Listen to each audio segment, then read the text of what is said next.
Although I am praising the qualities of the Olympus Zuiko 12-100 Pro lens, landscape photography also requires a knowledge of weather patterns, an understanding of the location, and a keen eye for composition.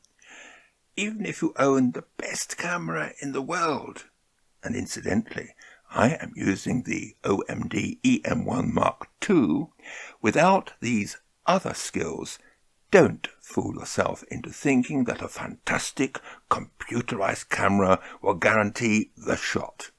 I think we can leave that to instant gratification. The 12-100 Pro lens has a generous zoom ratio of 8.5 times from 12mm to 100, that is 24 to 200 in film. Although the widest aperture is f4, it is constant throughout its entire range. It is a bit weighty, and ergonomically it handles best on the EM1, but it can be used on the EM5 or 10. On a long walk, I don't take any extra gear. I save to RAW and carry out post-production in Adobe Lightroom or Photoshop, so I don't need filters and neither a tripod, because Olympus image stabilization is the best you can expect. Less is more. Far more important is to save space in your rucksack for rations, extra clothing, and maps. I've had the privilege to work with a mountain rescue team, but not as an active member, and have taken 5 outdoor first aid courses, so I know something about safety in the hills. I'll start at the beginning with a classic sunrise. They are difficult to predict, but what you cannot see is how I succeeded. It is taken from the hotel grounds. I had a bedroom facing the lake, so I could see the weather patterns developing. I even had time for a shave and a cup of tea. You can stay at HF Holidays Hotel at Derwentbank yourself, and members of my photographic party are already on the jetty. Because of its huge dynamic range, exposure is a problem. I set the EV to minus 0.3, as I often do, and spot meter a highlight to avoid blown out highlights that cannot be corrected in post-production. Some work in Lightroom is necessary, and I often shoot with that in mind. Here is the unprocessed out-of-camera shot. I do not overcommit myself during photography, allowing maximum flexibility for later and a way out if things go wrong. Here is another shot taken a few years ago using the same technique. From the sublime, we move quickly to the mundane. I did wonder why I took this picture, let alone include it here, but it does show a couple of interesting points. Consciously, I framed the path with that shadow, obviously by chance, and maybe the reason I took it in the first place, but it lacks a focal point, possibly someone walking their dog in the distance. However, what really grates is that bright cloud very close to burnout that cannot be corrected in post-production. A bit less exposure would have helped, but it would not redeem the picture. For the big view, and when you want clarity, you need the right day. This was taken late afternoon, the light so perfect that any camera, even a smartphone, could take a decent shot. Although there is too much foreground, its inclusion is important. It adds the third dimension to an otherwise two-dimensional composition.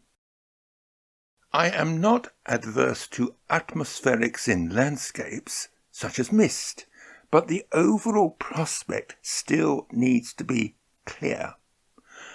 Although modest in stature, don't do Thorpe Cloud without correct footwear. As you can see, the rock is rather rocky, used here for depth and the third dimension.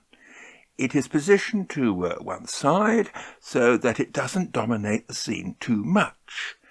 Micro Four Thirds provides more depth of field than larger formats, but I have made sure that the whole image is sharp by using f11 and the wide angle end of the lens.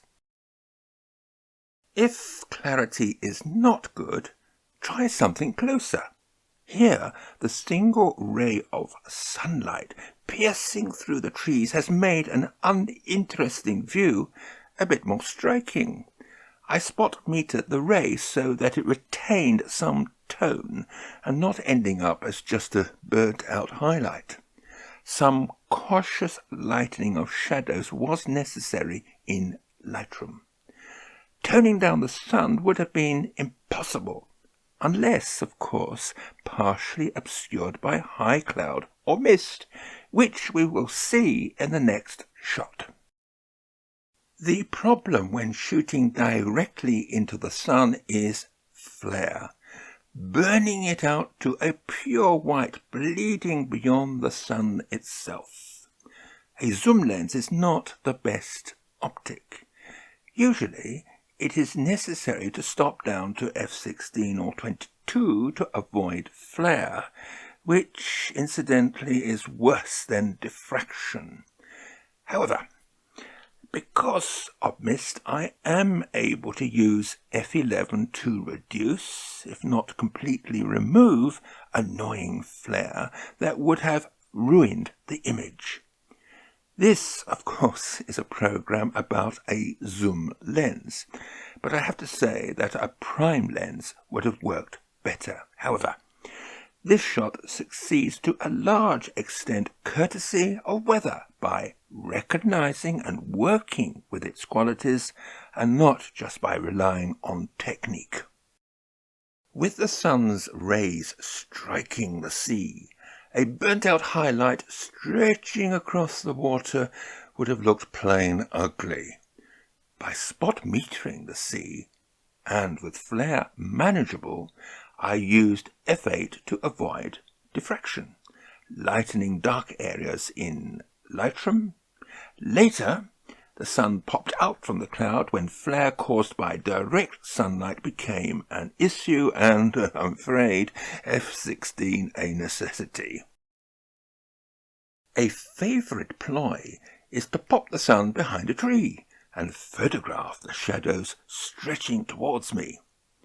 The perspective is exaggerated with the wide-angle end of the zoom, and again I spot-metered highlights, allowing shadows to become underexposed, but this time to better effect, and I didn't have to lighten them too much, if at all. You may gather that I enjoy compositions having a high dynamic range.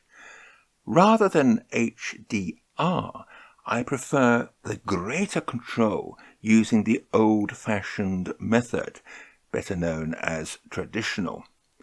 Like the trees in the previous shot, it was my intention to render the memorial as a silhouette and spot meter the distant view.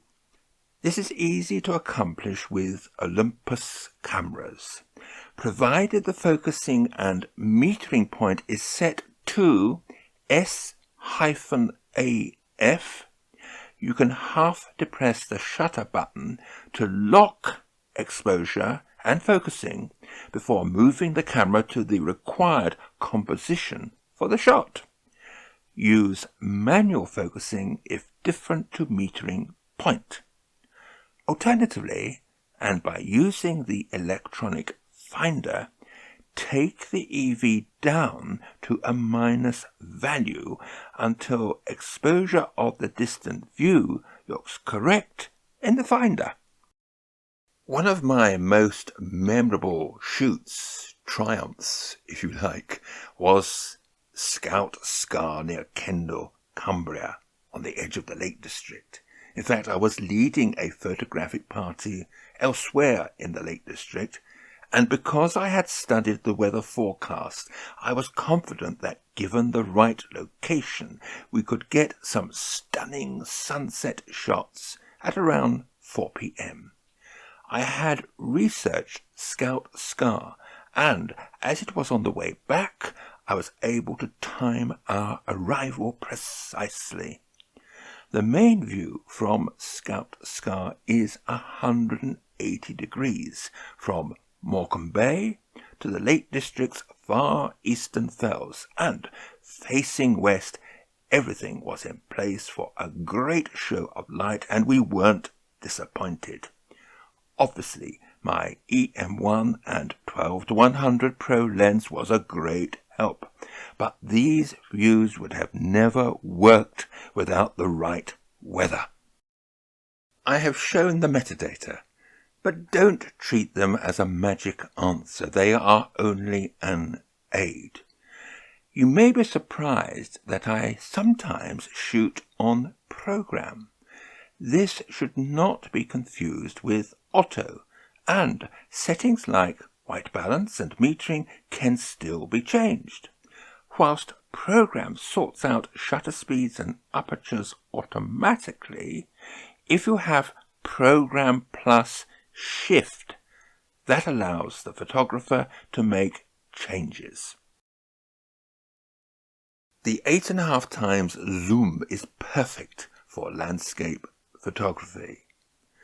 12mm is wide enough for drama without reducing mountains to molehills, and the 100 telephoto for detail. I tour with this lens, taking the 12-50 as backup. Now, confession time. One of the pictures was taken with this lens, and I'm not telling you which one it is. You can use your skills to see if you can find it. Otherwise, I don't need anything else.